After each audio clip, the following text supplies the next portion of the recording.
Hello, everyone. This is Fadi, and as always, thank you from the bottom of our hearts for your interactions with us, for taking the time to watch this series. And my hope and prayers is that not only you've benefited a great deal from it, but that you are sharing it also with others.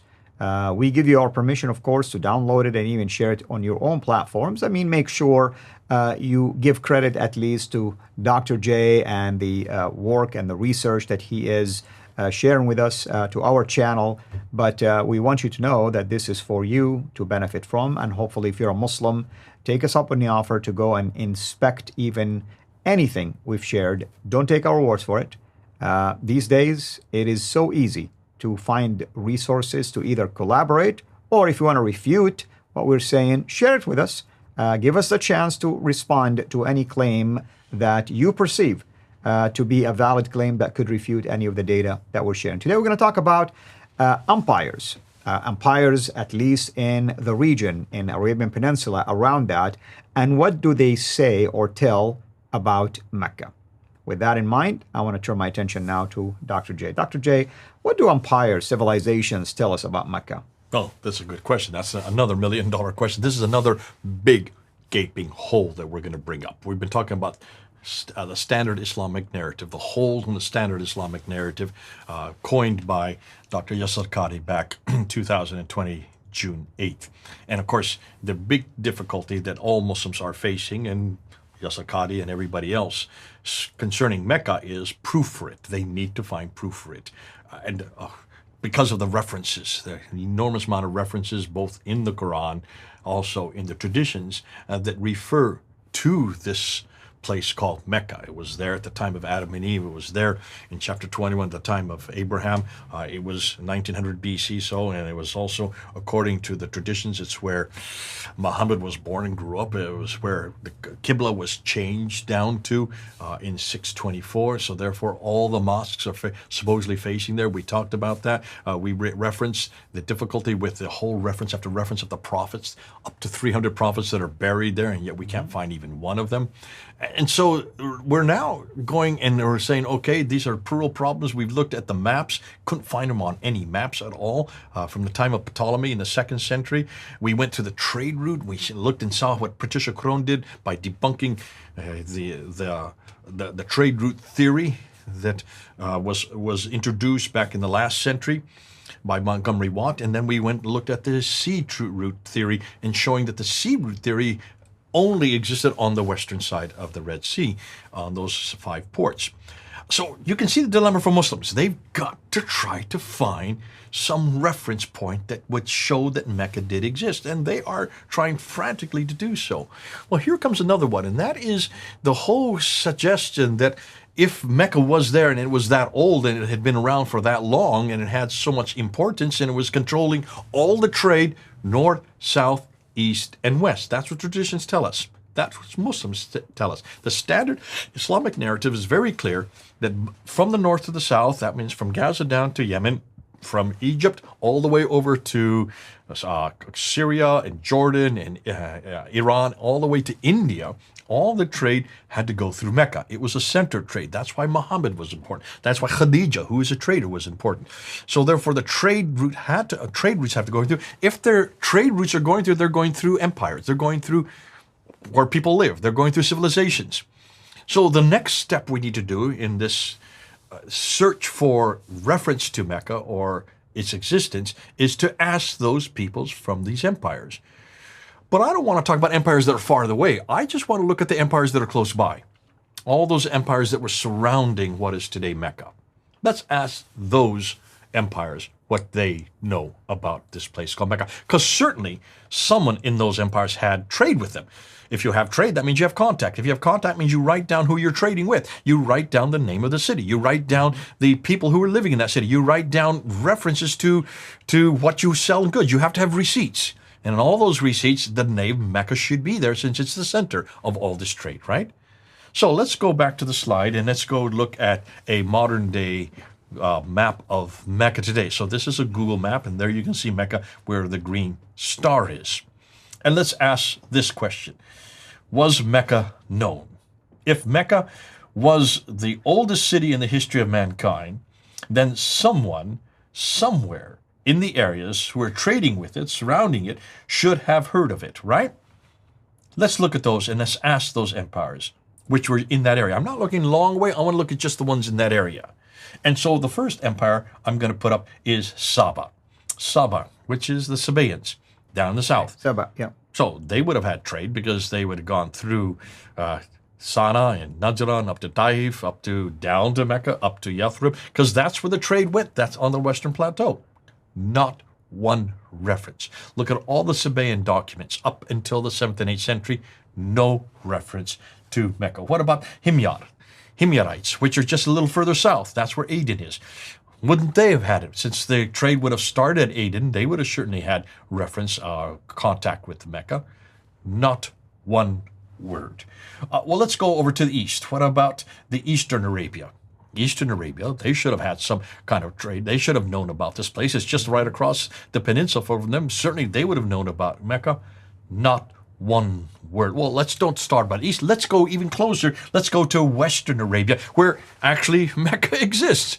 Certainly they would have had some reference to Mecca. They would have known about this place. Look at all the documents coming out of Western Arabia, out of Yathrib, out of Taif, out of Tabuk, out of Khaybar, and even down as far as Najran. So from Najran up to Khaybar, those cities, you know these cities, you've probably been to many of these cities yourself. They still exist today. Did they have any reference, any documentation? Not one word. Let's go further north. Let's go up to the Nabatean area where the patriarchal period, or where the patriarchs have. That's even earlier. So we're talking about way back in 1900 BC, 2000 BC. Did they have any reference to Mecca? If this is where Abraham came from, is there any reference to Mecca in Abraham's day, from the patriarch himself? Not one word. So, okay, well, what about the Himyarites, which are just up the coast away from here? They're coming more later. Is there any reference? Not one word. Well, let's go to the Assyrians. Okay, the Assyrians, way up there in the north. They should have had some reference, any type of contact. Not one contact whatsoever. And then we go to the Babylonians. The Babylonians, we know about the Babylonians. You can hear their references go all the way back to 4th and 5th and 6th century, all way back into the 6th and 7th century BC. Certainly they would have known about the Mecca or anything to do that. Nothing. Let's get something a little closer to home.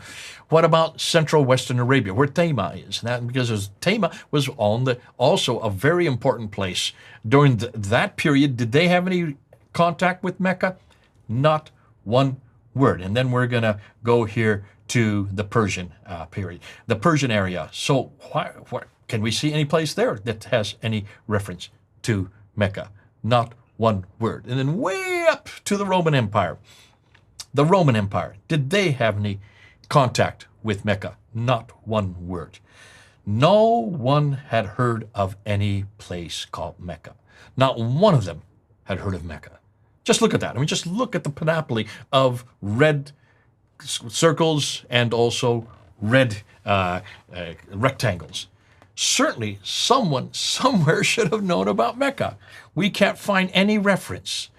Not one of them had heard of Mecca. Let's just emphasize that point, proving that this is a real problem for Muslims. They've got to do something with this. Now, I've showed this to many people, and I didn't go through all the step by step, just showing this map. What does that show you? What does that tell you when you look at that? Well, it shows a lot of civilization and empires that surrounded the area where Mecca is, and it is definitely surprising that none of them even gave a hint of Mecca. None of them gave a hint of Mecca, proving that there is a real problem here.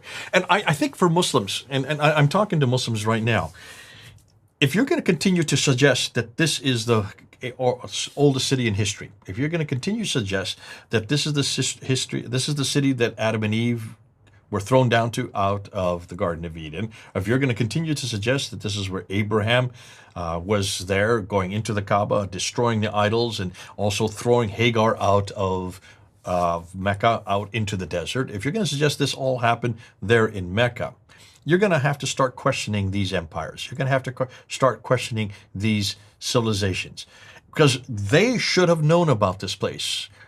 Where are you going to go then to find your support? Because you always, historically, you want to go to those outside of your own empire, outside of your own environment, to find support for your environment and for your empire, in this case for your city. The fact that we can't find reference to it anywhere suggests to me that there just was no Mecca. Especially when you stop and think, according to the Standard Islamic Narrative, they controlled the trade. Khadija was a trader.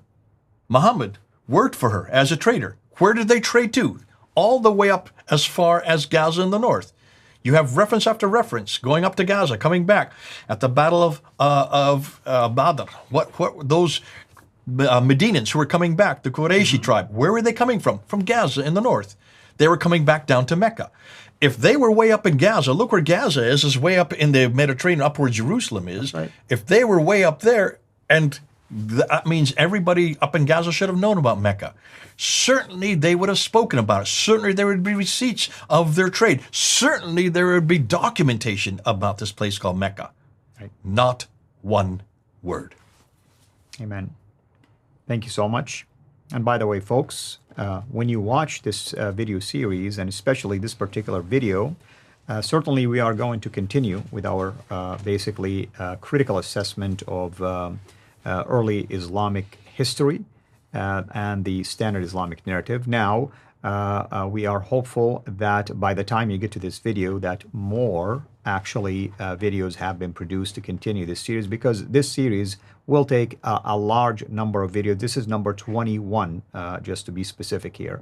But I am confident that, Lord willing, we will be able to continue before you even notice that you reach the end. But even if you did, we will produce more along this line, and we will add it to this particular series. So rest assured that we will be taking our time, simply because we want to give you a very clear, easy, and precise tool for you to digest and be able to share it with others. Every video will serve at least one major point, making it very easy for everyone. Instead of being exposed to a large number of evidence all at once, like we're dumping it on you, we are basically putting it all together one by one for you. Again, thank you so much. Thank you, Dr. J. And until next time, have a blessed day. Thank you for watching this video. Be sure to like and subscribe to our channel, CIRA International, and click on the bell so that you receive notifications whenever we publish a new video or go live. I would also like to appeal to you to consider becoming a Patreon patron by clicking the link right below. By doing so, you can give towards the production of these videos. There are also other options for you where you can give to our channel. I thank you from the bottom of my heart.